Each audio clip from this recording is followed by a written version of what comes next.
والصلاة والسلام على المبعوث رحمة للعالمين نبينا محمد وعلى آله وصحبه ومن تبعهم بإحسان إلى يوم الدين. Amma ba'd. Alhamdulillah, kita masih melanjutkan pelajaran kita masih dalam baca kitab Umdat al-Ahkam karya Al-Imam Abdul Ghani Al-Maqdisi rahimahullah. Masih dalam babul ibadat,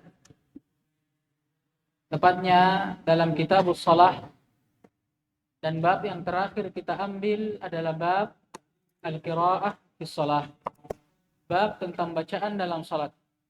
Yang telah berlalu, yang diinginkan dengan bacaan di sini adalah bacaan apa?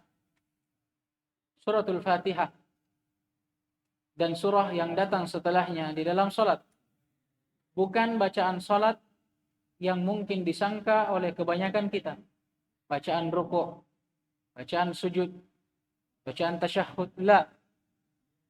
Innamal maqsud, tidak lain yang diinginkan adalah bacaan suratul Fatihah dan surah yang datang setelahnya, hukumnya dan tata cara membacanya. Dan kemarin kita sudah mengambil dua hadits. Hadits yang pertama, hadits Aisyah radhiyallahu taala anha. Nah, awla, hadits Ubadah bin Samit radhiyallahu taala anhu,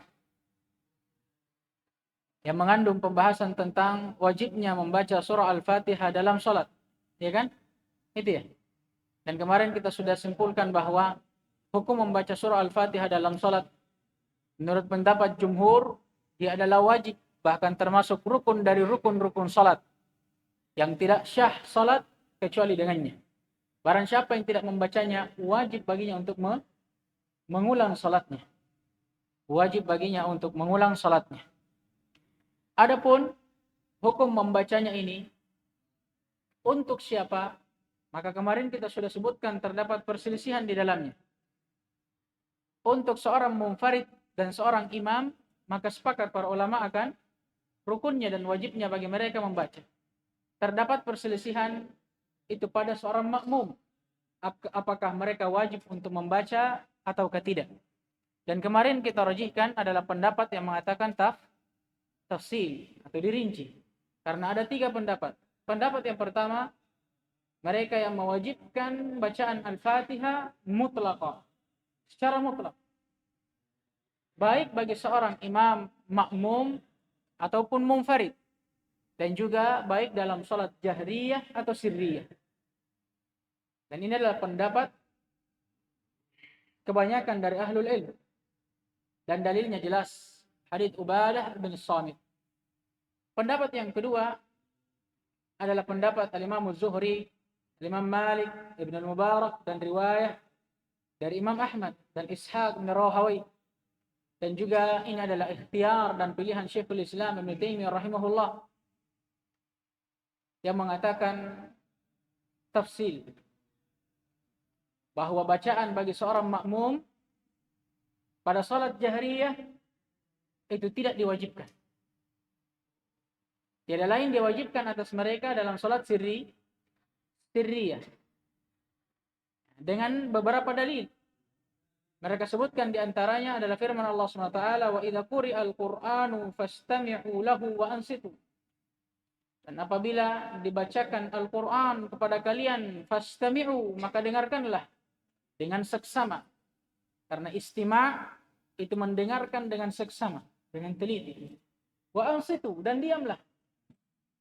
Dan di antara hadis atau dalil yang beliau bawakan juga untuk berdalilkan akan pendapat ini adalah hadis Abu Hurairah yang diriwayatkan oleh Imam Malik dalam Muwatta'nya, dan selain beliau, bahwasanya Nabi SAW pernah mengimami para sahabat. Kemudian beliau mendapati di antara para sahabat ada yang membaca surah bersama dengan beliau. Paham ini? Jadi Nabi SAW memimpin para sahabat dalam salat jahriyah di waktu itu. Kemudian beliau mendapati atau mendengarkan ada sebagian dari sahabat yang membaca mengikuti Nabi SAW. Kemudian Nabi SAW berkata, hal qara'a ma'iya minkum ahadun anifan? Apakah ada salah seorang dari kalian yang tadi membaca bersamaku di dalam salat? Kemudian salah seorang di antara mereka berkata, "Na'am." Iya ya Rasulullah. Kemudian Nabi SAW pun melarangnya. Ya, kemudian Nabi SAW pun melarangnya. Kemudian ada banyak lagi hadis yang disebutkan, di antaranya apa yang telah kita sebutkan kemarin.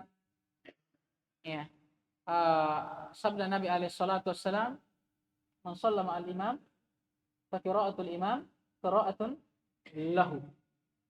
Barang siapa yang sholat bersama dengan imam, maka bacaan imam adalah bacaan untuk makmum. Ya, bacaan imam adalah bacaan untuk makmum. Dan ini diriwayatkan oleh Imam Ad-Daraqutni rahimahullah. Pendapat yang ketiga, yang tidak mewajibkan untuk makmum secara mutlak, baik dalam sholat sirriyah ataupun jahriyah. Dan wallahu ta'ala alam, setelah kami teliti dan kami baca kembali beberapa syarah, mendengarkan dari fatwa para ulama, wallahu ta'ala alam, pendapat yang kemarin yang kami katakan rajih adalah pendapat tafsil. Ya. Kali ini kami merujuk dari pendapat itu, dan saya pribadi lebih memilih pendapat yang mengatakan bahwa bacaan Al-Fatihah itu wajib mutlak, secara mutlak. Betul memang dalam pendapat tafsil terdapat tatbiq al-qaidah, penerapan kaidah al-jam'u bainad dalilain aula min ihmali ahadihima. Menggabungkan dua dalil lebih utama daripada mengamalkan salah satunya dan membuang yang lainnya. Paham ini? Betul. Namun dalil-dalil yang digunakan untuk berdalil oleh orang-orang yang berpendapat tafsil, perincian itu dikhususkan dengan dalil-dalil yang lainnya. Di antara dalil yang paling jelas adalah hadits Abu Hurairah yang telah berlalu, yang diriwayatkan oleh Imam Malik rahimahullah. Di sebagian riwayat yang lainnya, Nabi SAW tatkala melarang para sahabat untuk membaca bersama dengan beliau pada salat berjamaah, Nabi mengatakan, "Fala yaqra'anna ahadum minkum syai'an minal Qur'an idza jahartu bil qira'ah." Jangan sekali-kali salah seorang pun dari kalian membaca ayat dari Al-Qur'an tatkala aku, kata Nabi, mengimami kalian dan menjaharkan bacaan Al-Qur'anku. Sampai di sini jelas. Tapi ternyata ada sambungannya. Kata Nabi, illa bi ummil Qur'an. Kecuali ummul Qur'an. Apa ummul Qur'an? Suratul Fatihah. Hadits ini diriwayatkan oleh Al-Imam Abu Dawud rahimahullah dalam sunannya. Dan juga diriwayatkan oleh Imam Tirmidzi juga dalam sunannya. Dan juga An-Nasa'i rahimahumullahu jami'an. Dan Ibnu Majah. Dan hadits ini dipakai berhujjah.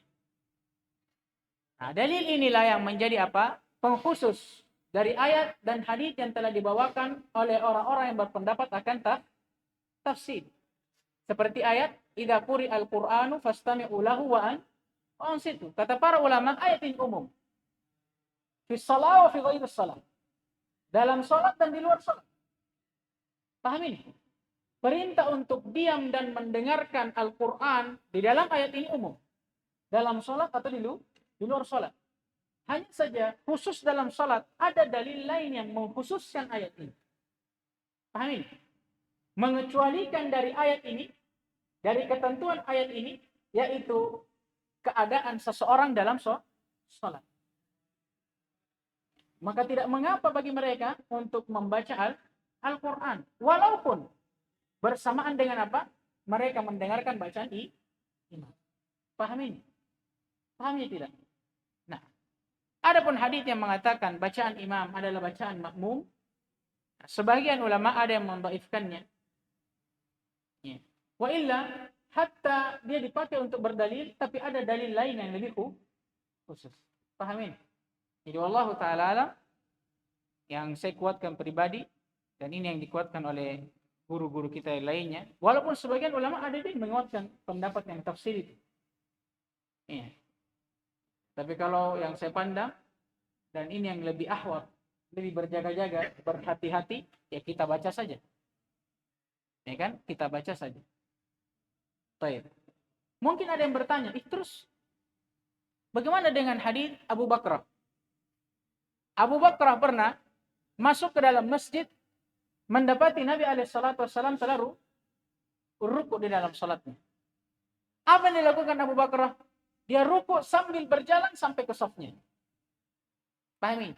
Di akhir hadisnya dikisahkan bahwa Nabi SAW mengatakan, Zadakallahu hirsan, fala ta'ud. Semoga Allah menambahkan kepadamu semangat, tapi jangan pernah kau ulangi. Dalam hadis ini, apakah Nabi SAW memerintahkan Abu Bakar mengulang salatnya? La. Berarti Abu Bakar dapat tidak satu rakaat dengan ruku? Dapat. Mungkin ada yang bertanya, ini itu dapat satu rakaat, padahal tidak baca Al-Fatihah. Ya kan? Ini hadis kata para ulama khusus dalam kondisi ruku. Makanya kata para ulama yang mengatakan wajib baca Al-Fatihah. Kalau antum misalkan berdiri, masuk, imam lagi baca surah, antum masbuk, takbir, baru baca Al-Fatihah, sampai Maliki Yaumiddin, imam ruku. Paham ini? Nah, sekarang antum ikut ruku, tidak menyelesaikan Fatihah. Antum dapat tidak rakaat? Wajib tidak antum ulang? Wajib. Tapi andai kata antum masuk, dapat imam ruku, antum langsung ruku. Dapat tidak rakaat? Dapat. Di situ memang mengherankan. Tapi begitulah. Namanya hukum syar'i, tidak bisa kita bantah. Jadi datangnya hadis Abu Bakar ini menjelaskan khusus situasi apa? Makmum yang mendapatkan imam apa? Ruku. Dikecualikan dari Al-Fatihah. Mau dia baca tidak baca, yang dia dapat ruku, dapat rakaat. Yang masalah kalau antum dapat imam masih berdiri baca surah, antum masuk. Begitu antum baca Al-Fatihah, imam sudah ruku. Ini yang jadi masalah. Menurut fatwa para ulama, ya dia ulang. Dia tambah. Paham tidak ini? Paham tidak? Paham tidak? Karena dia dapat itu waktu untuk membaca Al-Fatihah, tapi tidak dia dapatkan dan sempurnakan Fatihahnya. Beda dengan ruku. Kalau ruku memang dia tidak dapat lagi waktu untuk membaca Al-Fatihah. Dan ada hadis khusus yang memberikan dia rukhsah mendapati satu rakaat. Paham tidak ini? Paham tidak? Memang mungkin antum agak bingung. Kenapa kita dapat berdiri tidak dapat rakaat? Begitu kita dapat ruku, dapat rakaat. Ya jangan heran, antum yang masuk duluan, antum langsung baca Al-Fatihah, tapi tidak selesai Al-Fatihahnya ruku. Setelah itu baru saya datang. Tiba-tiba ruku. Sekarang yang mana kira-kira duluan selesai sholatnya? Siapa? Saya. Karena saya dapat ruku. Antum memang dapat berdiri, tapi tidak dapat Al-Fatihah. Paham tidak ini? Lucu memang. Tapi mau dia apa? Hukum syariat seperti itu. Paham ini? Nah, sekarang kita masuk ke pembahasan atau hadis yang berikutnya. Qala rahimahullah An Jubair bin Mut'im radhiyallahu anhu qala sami'tu an-nabiy sallallahu alaihi wasallam yaqra'u fil maghrib bit-tur. Dari Jubair bin Mut'im radhiyallahu taala anhu, beliau pernah berkata bahwa aku pernah mendengar Nabi alaihi salatu wasallam membaca surah At-Tur pada salat maghribnya. Nah, sebelum kita masuk dalam hadis ini perlu kita tahu bahwa dalam pembahasan tafsir dijelaskan bahwa Al-Quran surahnya terbagi menjadi beberapa bagian. Amin. Di antara pembagian tersebut ada namanya surah Al-Mufassal. Itu surah pada beberapa juz terakhir dalam Al-Quran. Kemudian Mufassal ini lagi dibagi menjadi berapa? 3. Kan? 3. Ada tiwal, ada wasat, dan ada qisar. Paham ini? Ada mufassal yang panjang, ada mufassal pertengahan, dan ada mufassal yang pendek, qisar, al-mufassal. Dan dari adat Nabi SAW, berdasarkan riwayat yang datang dari beliau itu dalam salatnya itu selalu membaca surah itu sesuai dengan kadarnya. Memang sudah datang riwayat. Contoh seperti dalam sholat subuh, beliau selalu membaca dari tiwal al-mufassal. Mufassal yang panjang. Paham ini? Adapun dalam sholat maghrib, beliau membaca qisar al-mufassal. Dan di sholat dari selain dua sholat ini, beliau membaca awsat, tawasatul mufassal. Hanya saja dalam hadis ini, yang ingin beliau jelaskan, kadang Nabi SAW keluar dari kebiasaan beliau, yang kita sebutkan tadi. Contohnya ini, dalam sholat maghrib, kata Jubair bin Mut'im, beliau pernah mendengarkan Nabi SAW membaca surah At-Tur. Wa kitabim mastur. Surah apa ini? Surah juz berapa ini? 27. Dan surah ini, kata para ulama, termasuk dari tiwal al-mufassal. Syahid dari hadis ini, beliau hanya ingin menjelaskan bahwa kadang boleh seseorang itu keluar dari sunnah yang tadi. Kebiasaan Nabi SAW yang membaca qisar al-mufassal dalam sholat maghrib. Berarti boleh baginya untuk membaca apa? Tiwal atau wasatil mufassal. Paham tidak ini? Nah, ini syahidnya. Dan faedah lain dari hadis ini juga menunjukkan bahwasanya disyariatkan dalam sholat maghrib untuk menjaharkan suara. Mana kira-kira syahidnya di sini? Jelas, sami'tu. Sami'tu Nabiya sallallahu alaihi wasallam yaqra'u fil maghrib bitur. Nah, ini menunjukkan akan disyariatkannya menjaharkan suara dalam sholat maghrib. Dan hukum menjaharkan suara ini, ya, yang rajihnya wallahu ta'ala alam adalah pendapat jumhurul ulama. Disunnahkan. Ya, disunnahkan. Baik bagi seorang imam, jelas kalau imam. Ya kan? Ataupun seorang yang munfarid. Paham munfarid? Sholat bersendiri. Jelas pada sholat-sholat jahriyah.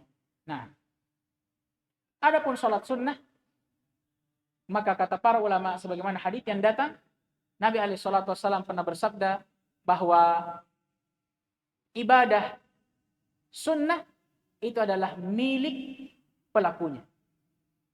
Paham maksudnya? Ya maksudnya bagi seorang yang mendirikannya bebas. Mau dia jaharkan atau sirkan sholat sunnah. Yang kita bahas ini sholat wajibah, fardhah yang jahriyah. Hukumnya kata para ulama berdasarkan pendapat jumhur dan ini yang rajih itu sunnah bagi seorang seorang imam dan munfarid, seorang yang sholat berjamaah dan munfarid. Baik. Kemudian hadis yang berikutnya Anil Bara ibn Azib radhiyallahu taala anhuma anna Nabiy sallallahu alaihi wasallam kana fi safarin fa shalla al-isya'a al-akhirata فقرأ في إحدى الركعتين بالتين والزيتون فما سمعت أحد أحسن صوتا أو قراءة منه. Dari Bara' bin Azib radhiyallahu taala anhuma anna Nabiy sallallahu alaihi wasallam kana fi safar fa shalla al-isya'a al-akhirah. Kata Bara' bin Azib radhiyallahu taala anhuma bahwasanya Nabi alaihi salatu wasallam pernah di suatu safarnya beliau sholat isya al-akhirah. Yang terakhir. Kemudian beliau membaca di salah satu dari dua rakaatnya. Yaitu dua rakaat pertama. Bittini wa zaitun. Dengan surah At-Tin wa Zaitun. Ya, surah At-Tin. Fama sami'tu ahadan. Saya belum pernah mendengar seorang pun. Ahsana sautan. Yang lebih indah suaranya, au qiraatan ataupun bacaannya, minhu ay minan nabi sallallahu alaihi wasallam. Tidak ada, kata Bara' bin Azib, seorang pun yang lebih indah bacaan dan suaranya dari Nabi alaihi salatu wassalam. Sama dan mirip dengan pembahasan sebelumnya, juga membahas tentang bacaan Nabi alaihi salatu wassalam dalam salatnya. Atau kebiasaan Nabi SAW di dalam sholatnya, di dalam membaca surah-surah dari Al-Quran.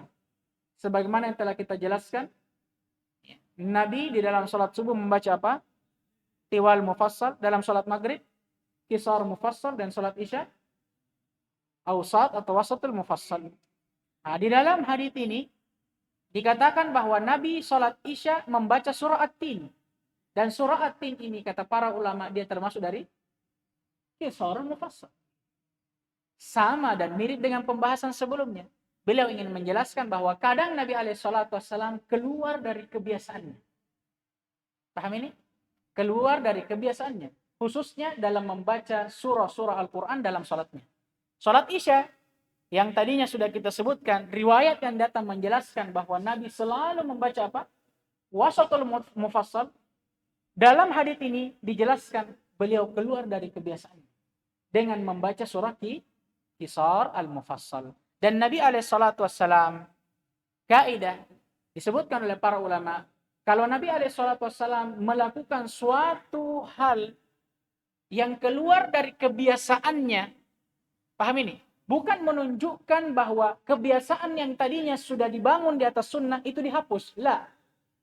Bukan bermakna itu. Tapi bermakna bahwasanya perbuatan yang keluar dari kebiasaan Nabi ini juga dibolehkan. Karena boleh jadi kita menganggap bahwa kebiasaan Nabi itu sunnah. Berarti selain daripada itu makruh, lawan dari sunnah. Paham ini? Nah, bagaimana kalau Nabi lakukan? Berarti Nabi memakruhkan yang makruh? Lah. Tapi Nabi ingin jelaskan bahwa kadang hal ini yang keluar dari kebiasaanku itu juga dibolehkan. Apalagi disebutkan oleh para ulama, khususnya dalam keadaan safar, Allah Subhanahu wa taala Ar-Rahman Ar-Rahim Al-Latif, yang maha lembut kepada hamba-hambanya, yang maha mengasihi hamba-hambanya, itu memberikan rukhsah kepada mereka, kepada orang-orang musafir, untuk meringankan ibadahnya, di antaranya salat. Paham ini? Di antaranya as-salat. Dan Nabi SAW di waktu itu, ya, salat Isya disebutkan oleh sahabat ini berapa rakaat? Dua rakaat. Nah, ini menunjukkan bahwa Nabi SAW meringankan salatnya. Bukan hanya itu, selain beliau ringankan rakaatnya, beliau juga meringankan bacaannya. Yang seharusnya sesuai dengan kebiasaan beliau membaca Awsat al-Mufassal, beliau sekarang membaca apa? Qisar al-Mufassal. Nah, dan juga dalam hadits ini menunjukkan akan disyariatkannya menjaharkan suara pada salat Isya. Adapun duhur dan asar telah berlalu haditsnya. Hadits siapa? Abu Qatadah al-Ansari. Abu Qatadah al-Ansari radhiyallahu taala anhu. Berarti sudah berapa ini? Sudah 4 salat. Duhur, asar, jahar atau sir? Sir. Maghrib, Isya, jahar. Nanti akan datang tentang salat subuh. Nah, ini inti dari hadits ini. Dan juga di antara faidah, disunnahkan untuk memperindah suara di dalam membaca Al-Quran atau memperindah bacaan Al-Quran. Karena datang di sebagian riwayat, Nabi SAW pernah bersabda, "Laisa minna man lam yataghanna bil Quran." Bukan termasuk dari kalangan kami orang-orang yang tidak memperindah bacaan Al-Qur'annya. Menunjukkan apa? Disunnahkannya memperindah bacaan dalam Al-Qur'an. Tapi ingat, tidak sampai takalluf dan berlebih-lebihan. Sampai ada yang mempelajari dan membuat ilmu-ilmu khusus tentang itu. Ilmu apa namanya? Nadham apa ya? Ilmu apa? Maqamat. Yang tidak ada. Nabi SAW tidak pernah mengajarkan tentang maqamat. Nabi hanya menganjurkan untuk memperindah bacaan saja. Pernah enggak sahabat meriwayatkan ilmu tentang maqamat? Atau tanya yang mempelajari tentang maqamat itu, di mana diambil riwayatnya? Dari siapa? Apakah bersambung kepada Nabi SAW? Tanyakan itu. Kalau ada, fadhal, silahkan. Tapi kalau tidak, ini yang berbahaya. Ini yang berbahaya. Ingat, Nabi hanya menganjurkan untuk memperindah bacaan. Terserah bagaimana caranya untuk memperindahnya. Tidak harus pakai nahawan. Tidak harus pakai apa lagi? Ros. Apa lagi? Jiharkan. Nah, tidak ada satupun riwayat. Kalau ada, silahkan. Buka darsnya di sini. Saya yang belajar sama antum. Kalau ada riwayatnya. Tapi kalau tidak, untuk apa? Ya kan? Jadi Nabi hanya menyarankan kita untuk memperindah bacaan. Nabi tidak pernah meriwayatkan ilmu khusus untuk itu. Apalagi sampai membentuk makam ini apa segala macam. Padahal kalau kita lihat juga, kebanyakan dari mereka apa? Itu menyerupai apalagi namanya itu intonasi apa? Intonasi musik. Waliyadzubillah. Ya kan? Dan pintu-pintu yang seperti ini kalau dibuka berbahaya. Lahirlah ulama-ulama yang mengatakan ada surah pemusik, ya kan? Sampai dia samakan itu Al-Qur'an katanya. Ternyata do re mi fa sol la si do katanya asalnya dari Al-Qur'an. Ya. Nah, itu musibah. Musibah. Dan di antara kaidah dalam syariat itu saddud dzari'ah. Menutup segala pintu yang mengantar kepada keburukan dan kebinasaan. Paham ini? Kemudian hadis yang berikutnya.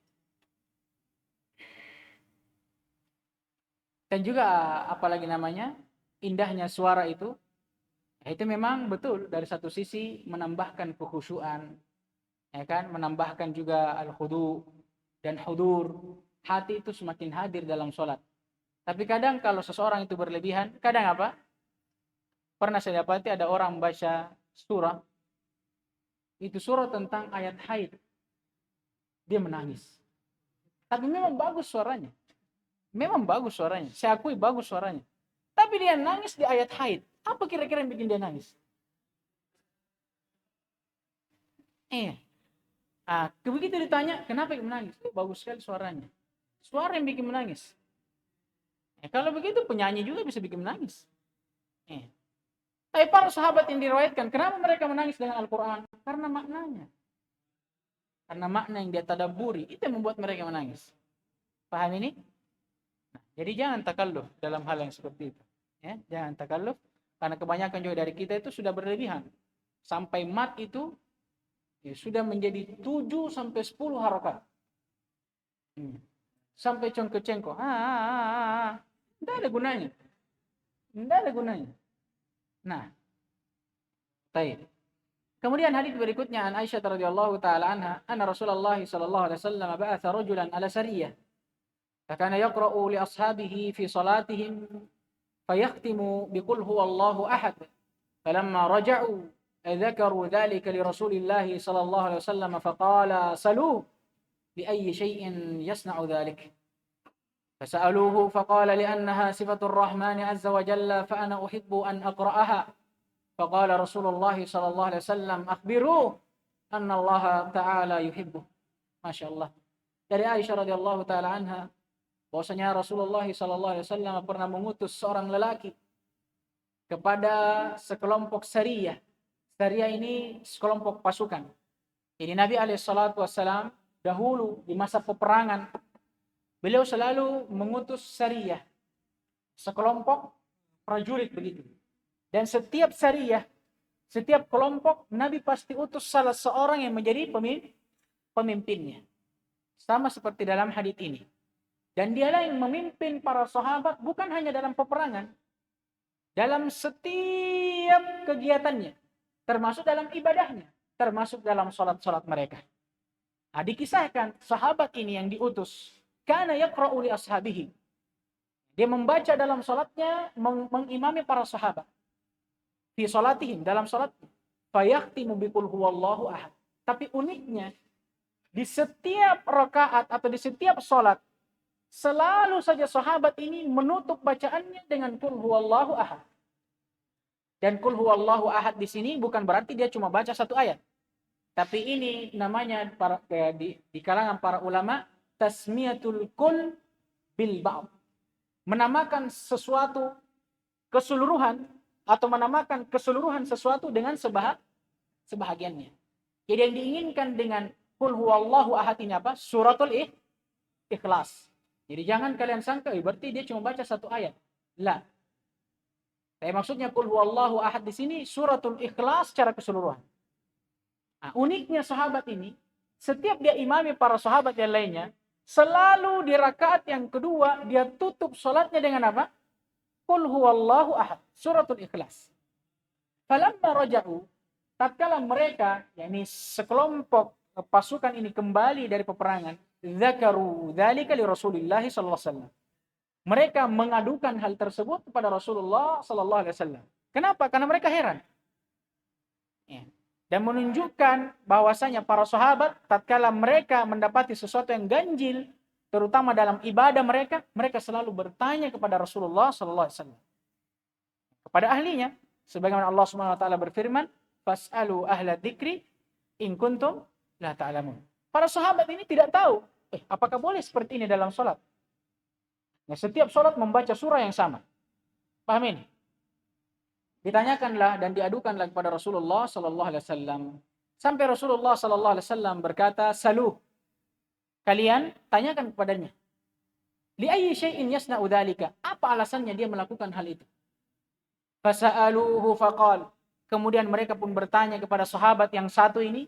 Kemudian sahabat ini berkata, "Li'annaha," karena suratul Ikhlas sifatur Rahman azza wa jalla.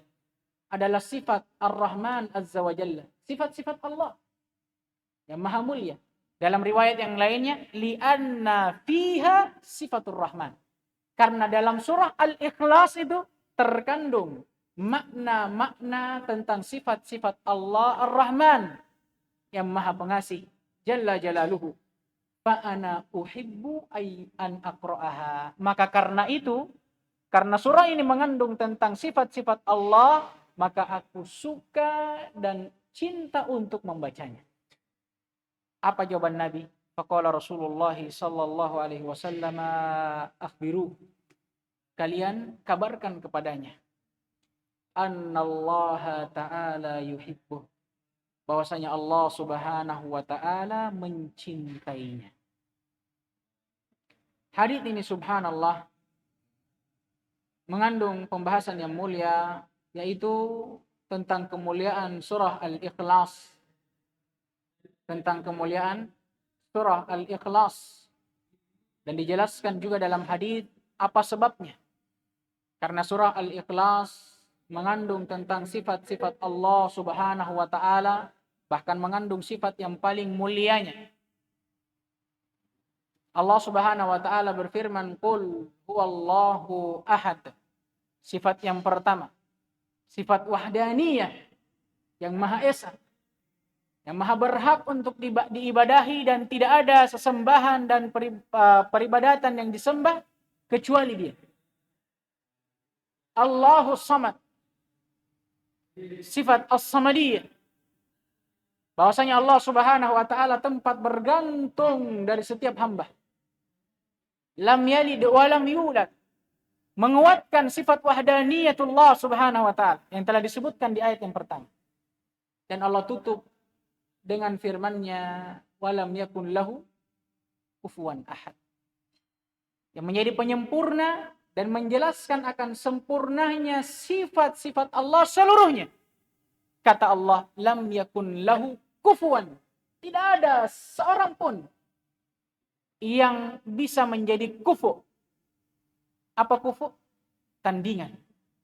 Jangankan tandingan, yang semisal dengan Allah saja tidak ada. Paham ini? Laisa kamitslihi syai'un wa huwas sami' al-basir. Wala taj'alu lillahi al-amthal. Dan saking mulianya surah Al-Ikhlas ini sampai dikatakan oleh Nabi alaihi salatu wassalam dalam salah satu riwayat, innaha ta'dilu thulutsal Qur'an. Ketahuilah bahwa surah Al-Ikhlas itu sebanding, setara dengan apa? Sepertiga Al-Quran. Sepertiga Al-Quran. Baik. Dan juga menunjukkan kepada kita pembahasan yang telah berlalu, bolehnya seseorang membaca surah-surah Qisar Al-Mufassal walaupun pada selain sholat maghrib dari sholat-sholat fardu. Kenapa kira-kira? Mana syahidnya? Yang tahu ini Masya Allah. Mana syahidnya?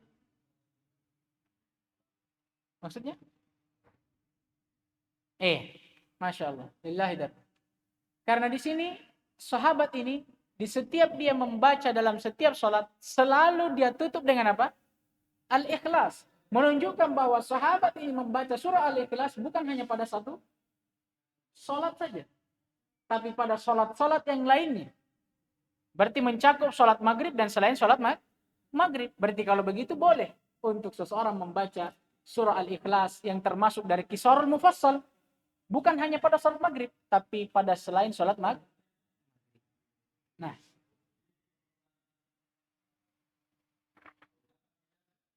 baik. Kemudian hadis yang berikutnya, An Jabir radhiyallahu taala anhu anna Rasulullah sallallahu alaihi wasallam syahada qala li Mu'adin falawla sallaita bisabbih isma rabbikal a'la wasyamsi waduhaha wal laili idza yaghsha fa innahu yusalli wara'akal kabiru wad dha'ifu wadul hajah. Dari Jabir radhiyallahu taala anhu bahwasanya Rasulullah sallallahu alaihi wasallam pernah berkata dan berwasiat kepada Mu'adz bin Jabal radhiyallahu taala, andai kata engkau membaca di dalam salatmu sabbihisma rabbikal a'la, surah apa ini? Al-a'la, wasyamsi waduhaha, surah asy-syams, wal laili idza yaghsha, al-lail. Maka itu jauh lebih bagus karena sesungguhnya orang-orang yang sholat di belakangmu, menjadi makmummu adalah orang-orang tua, orang-orang yang lemah, dan orang-orang yang memiliki hajat. Hadits ini turun setelah terjadi suatu kejadian kepada salah seorang sahabat yang mulia, yaitu Mu'adz bin Jabal radhiyallahu taala anhu. Sebagaimana hadits yang telah berlalu sebelumnya di awal-awal kitabus shalah, di dalam babul imamah. Siapa yang ingat haditsnya?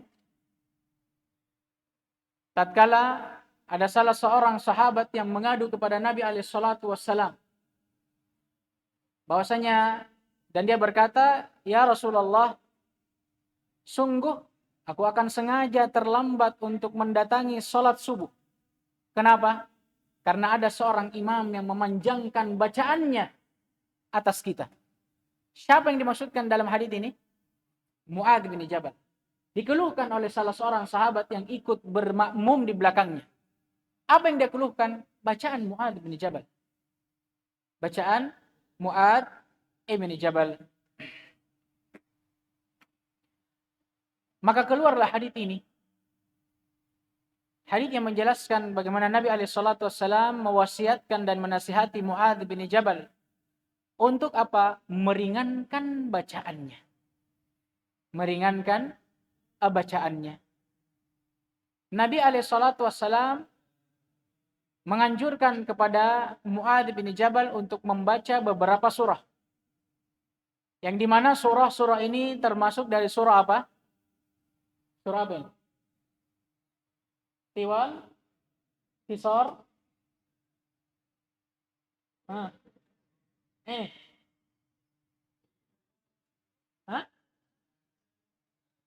Ada Tiwal? Ini apa kira-kira? Siapa yang tahu? Tawassit. Ada syarahnya. Nah, ini susah dia karena sama bukuku.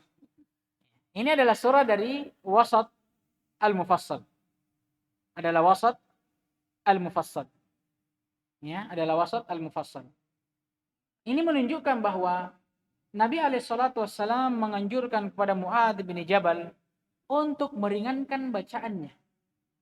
Dan dalam hadits ini juga kita mendapat faidah bagaimana adab seorang imam tatkala memimpin suatu kaum dalam sholat berjamaah. Sebagaimana yang telah berlalu, wajib bagi seorang imam apa? Mura'at ahwal al-ma'mumin. Dia harus memperhatikan keadaan orang yang bermakmum di belakangnya. Karena orang yang bermakmum tidak semua sama kuatnya dengan imam. Bahkan kadang kita ini yang sholat mungkin lebih mudah dari imam, lebih kuat dari imam, tapi beda halnya orang yang mendengar dengan orang yang membaca. Kadang orang yang membaca itu Masya Allah, Dia bisa imam sampai berjuz-juz. Tapi orang yang mendengar tidak seperti orang yang membaca. Ya kan? Tidak seperti orang yang membaca. Terlebih lagi, kalau misalkan yang makmum di belakang imam, itu beda keadaan. Sebagaimana yang kita lihat sekarang. Orang yang bermakmum kebanyakan orang tua. Kenapa? Karena anak muda malas ke masjid. Ya. Ini alhamdulillah untung antum di RBA. Masbuk saja angkat kopor. Apalagi tidak sholat. Tapi di luar sana, terlebih lagi di masjid-masjid awam, kita sebagai talibul ilm ini pesan berharga dari Nabi SAW. Terutama bagi seorang talibul ilm yang akan menjadi seorang da'i, paling minimal kalian menjadi seorang imam di masjid. Perhatikan adab-adab seorang imam. Di antaranya ini, mura'at ahwalil makmumin. Selalu itu antum ingat. Kita harus memperhatikan keadaan seorang makmum. Makanya di bab imam kemarin, itu dibolehkan, bahkan dianjurkan seorang imam untuk berbalik kepada makmumnya. Untuk apa? Yang pertama, meluruskan dan merapatkan safnya. Dan di antara juga hikmah dari hal tersebut, supaya seorang imam bisa melihat keadaan makmumnya. Oh, ada orang tua. Oh, ada orang lemah. Ada orang pakai kursi roda. Kalau sudah ada yang seperti itu, jangan dihantam lagi. Surah-surah panjang. Paham ini? Nah, ini inti dari hadis. Dan insyaallah ta'ala masih ada sebenarnya satu hadis sebelum kita masuk dalam bab sujud sahwi. Tapi kita akhirkan insyaallah karena waktu juga sudah sempit. Dan pembahasan ini mengandung masalah juga yang terkandung dalamnya perselisihan. Karena hadis ini membahas tentang hukum menjaharkan basmalah. Ini Masya Allah, masalah masyhur di tengah kita. Masalah yang masyhur. Sampai kadang ada orang yang ditolak di masjid, bahkan diusir. Hanya karena basmalah ini. Bukan karena tidak membaca, karena melirihkan saja. Ditendang dari masjid. Makanya pembahasan yang penting. Khilafnya harus kita baca dan kita jelaskan.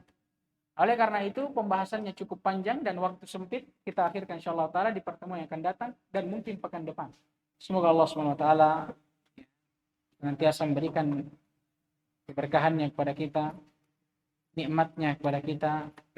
Di antara nikmat yang paling agung, nikmat Islam, iman, istiqamah, nikmat talabul ilm. Semoga Allah senantiasa menghiasi keseharian kita dengan nikmat itu. Dan semoga Allah memberikan kita at-tabar, kokohan, ya kan, di dalam menempuh jalan ini. Dan ingat selalu itu, banyak-banyak doa meminta istiqomahan.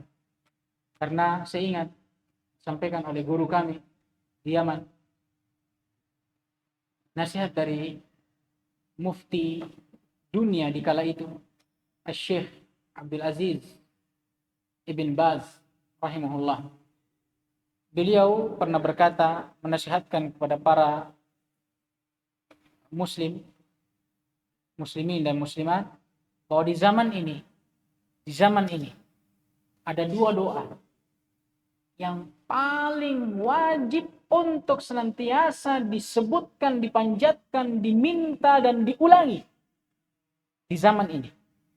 Yang pertama, doa Nabi SAW yang diriwayatkan oleh Ummu Salamah dan juga Ali bin Abi Thalib radhiyallahu taala anhu. Nabi SAW selalu membaca di setiap harinya apa? Allahumma ya muqallibal qulub, tsabbit qalbi ala dinik. Sebagian riwayat, Allahumma ya musarrifal qulub, sarrif qalbi ala ta'atik. Yang pertama. Yang kedua, doa yang ringkas tapi maknanya mencakup semuanya. Senantiasa kita berdoa meminta kepada Allah, Allahumma inni as'aluka husnal khatimah. Atau Allahumma rzuqni husnal khatimah. Meminta husnul khatimah. Penutup yang indah dari kehidupan kita. Dan semoga Allah Subhanahu wa taala memberikan kepada kita husnul khatimah. Penutup yang indah dari kehidupan kita. Karena kata Nabi SAW, innamal a'mal bil khawatim. Amalan itu yang menjadi penggarisnya, ukurannya itu akhirnya, bukan awal dan di tengahnya. Maka berkata Syekhul Islam atau Ibnul Qayyim rahimahumullah, al-ibratu bikamal al-khawatim. Al-ibratu atau bikamal al-khatimah atau al-khawatim sama. la bi nuqsan al-bidayah. Atau kama qala rahimahullah. Kata mereka atau kata beliau rahimahullah, al-ibrah, yang menjadi ibrah itu kamalul khawatim, kesempurnaan akhir dari sesuatu. La bi nuqsan apa tadi? Al-bidayah. Bukan dengan kurangnya awal dari sesuatu. Jadi wajar kalau di awal hidup kita pernah berbuat dosa dan maksiat, wajar. Tapi jangan bergampangan, bertobat langsung pada Allah Subhanahu wa taala dan istiqomah di atasnya. Kenapa? Karena yang perlu kita perhatikan adalah akhir dari kehidupan kita. Buat orang yang bergampangan dalam dosa, harus ingat juga, kita tidak tahu kapan akhir dari kehidupan kita. Itu yang jadi masalah. Karena ada orang yang kadang bergampangan, belum masih sehat dia. Subhanallah. Banyaknya pemandi mayat, hari ini dia memandikan, besok dia dimandikan. Berapa banyak kejadian seperti itu? Orang-orang yang sehat, orang-orang yang kuat, bangga dengan kesehatannya, merasa aman dengan kekuatannya. Menganggap bahwa dia akan hidup sekian tahun dan puluh tahun ke depan. Namun dia tidak sadar. Setelah dia mengucapkan ucapan itu, dia yang meninggal duluan. Makanya kata para ulama, kalau kita ingin mengingat akhirat, banyak mengunjungi rumah sakit. Banyak mengunjungi kuburan. Di rumah sakit itu, kadang ada satu ruangan, 2 orang. Satu sakit keras, satu sakit ringan. Yang meninggal duluan yang sakit ringan. Yang sakit keras tadi yang diharapkan meninggalnya, tidak mati-mati. Iya. Ya, hal yang seperti ini perlu dijadikan wa'ab, peringatan bagi diri kita. Wala ta'lamu nafsun mada taksibu ghadan. Tidak ada seorang jiwa pun yang tahu apa yang akan dia lakukan esok hari. Jangankan esok hari, sebentar saja tidak ada yang tahu. Saya pun tidak tahu apakah saya akan pulang ke rumah dengan jasad saya, dengan ruh saya. Antum juga tidak ada yang tahu. Wa ma ta'lamu nafsum bi ayyi ardin tamut. Dan tidak ada seorang jiwa pun yang tahu di mana dia akan meninggal. Dan dalam sabda Nabi SAW, beliau pernah bersabda, "Idza arada Allah qabda 'abdin fi makan, ja'alahu Allahu lahu hajatan ilaih." Kalau Allah ingin mencabut jiwa seorang hamba pada suatu tempat, maka Allah akan jadikan hajat baginya ke tempat itu. Maka perhatikan langkah kaki kita ini. Setiap antum melangkah ke tempat maksiat, ingat, boleh jadi langkah itu adalah langkah terakhir antum. Malunya antum itu, kalau antum didapat meninggal, memegang HP, sedang menonton video porno. Waliyadzubillah. Mana rasa malu? Antum hina di dunia, di akhirat tidak usah bertanya. Tidak ada pintu langit yang akan dibukakan untuk antum. Bukankah dalam hadits yang panjang dijelaskan tentang kematian orang yang beriman, ruh mereka dengan ruh orang-orang yang fasik? Hadirkan hadits-hadits itu. Di mana talabul ilm? Itu talabul ilm seperti itu.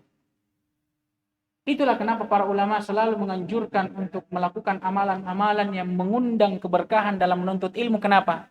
Karena banyak orang, banyak ilmunya, banyak hafalannya, tapi tidak diamalkan ilmunya. Kadang juga ada orang yang cuma hafal 1 ayat, 2 ayat, 1 hadits, 2 hadits, tapi istiqomah untuk beramal di atas itu. Itu yang dibutuhkan.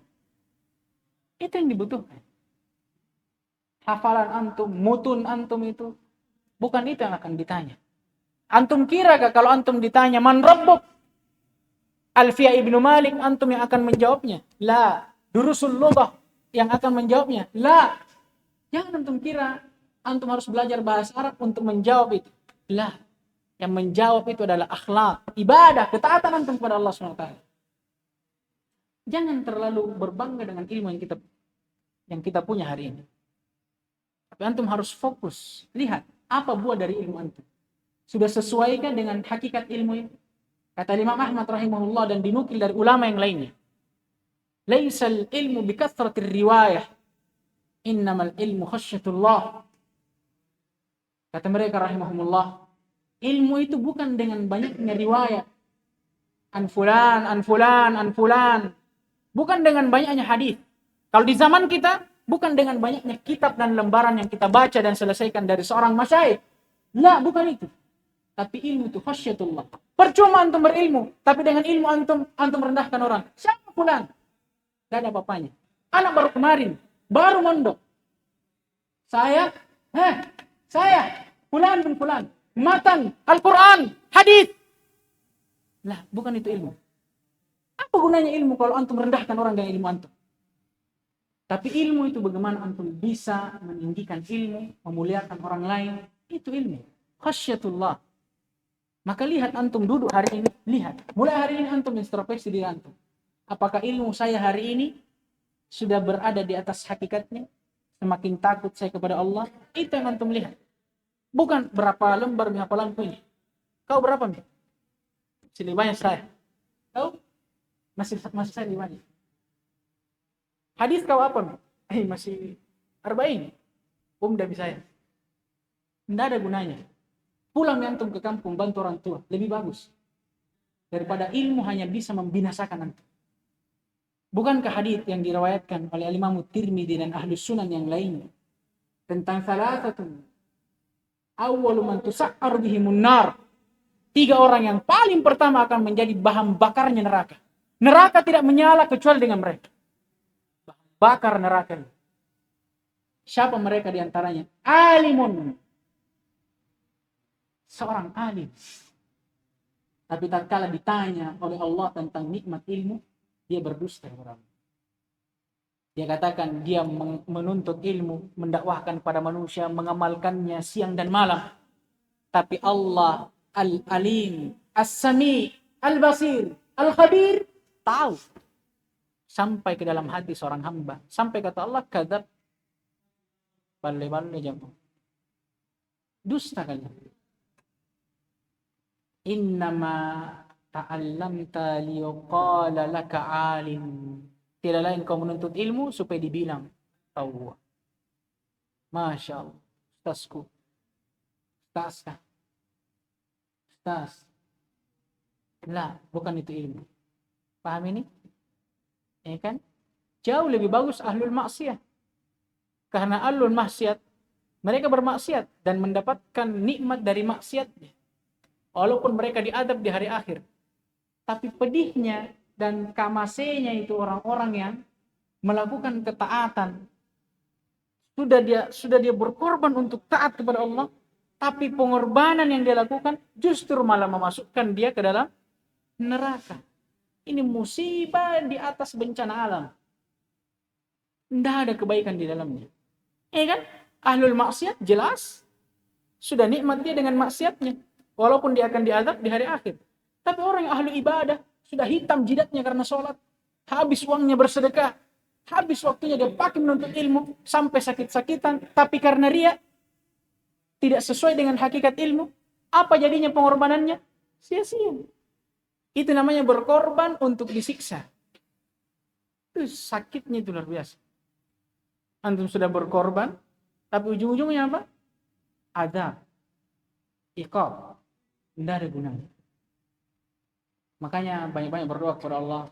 Semoga Allah SWT memberikan keberkahan di dalam ilmu kita ini. Karena ilmu tanpa keberkahan tidak ada artinya. Wallah, demi Allah. Saya berani bersumpah. Ilmu tanpa keberkahan dari Allah tidak ada artinya. Terakhir kita tutup dengan kisahnya Abdullah Al-Qasimi. Tahu siapa Abdullah Al-Qasimi? Seorang alim ulama belum jauh zamannya dari kita. Seorang alim ulama yang sudah menjadi alim ulama dari masa mudanya. Dari masa muda sudah menjadi alim ulama. Banyak muallafat, karangan-karangannya. Sampai kata para ulama, walaqad ishtara al-jannata bikutubihi. Orang ini, Abdul Al-Qasim ini, telah membeli surga dengan kitabnya. Bayangkan itu ungkapan. Saking mahalnya itu faedah kitabnya, sampai kata para ulama dia telah membeli surga dengan kitabnya. Bayangkan ini Abdul Al-Qasim. Tapi tahu akhir hidupnya? Meninggal di atas keadaan ateis. Tidak percaya Tuhan. Orang yang tadinya sudah dianggap membeli surga dengan kitab-kitabnya, meninggal dalam keadaan ateis. Bukan dalam keadaan fasik, ateis ini. Tidak percaya Tuhan. Bayangkan. Abdullah Al-Qasimi, seorang alim. Kita ini siapa? Apakah ilmunya kita sudah sampai kepada Abdullah Al-Qasim? Sehingga sebagian dari kita kadang sombong dengan ilmunya. Apa tong, fulan? Apa jadi dia? Memang mau hafal kita pilih banyak saya. Lah, itu yang perlu kita introspeksi diri. Yang perlu kita lakukan ta'awun. Ada temannya kita, sulit pemahamannya, sulit hafalannya, dibantu. Bukan malah dijadikan bahan cerita. Dibantu. Wa ta'awun 'alal birri wat taqwa wa la ta'awun 'alal itsmi wal 'udwan. Naktafi bihadzal qadar. Subhanakallahumma wa bihamdika asyhadu an la ilaha illa anta astaghfiruka wa atubu ilaik.